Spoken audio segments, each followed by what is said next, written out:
Assalomu alaykum aka. Xush kelibsiz. Yaqinda uylandim. Ikkita gul bering. Bittasi onamga, bittasi xotinimga. Xo'p bola. Necha pul bo'ldi? Ayolingiz gullariga pul bering, onangizga hadya. Rahmat aka. Assalomu alaykum. Xo'p, Ikkita gul. xo'p bola. Necha pul bo'ldi? Bittasi to'laysiz, oyingizga hadya. Rahmat aka. Bu oyingizga hadya. Rahmat.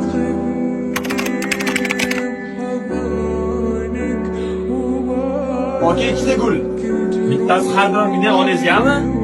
Yo'q, qizlarimga. Assalomu alaykum. Xush kelibsiz. Ikkita gulmi? Agar onangizga olgan bo'lsangiz hadya.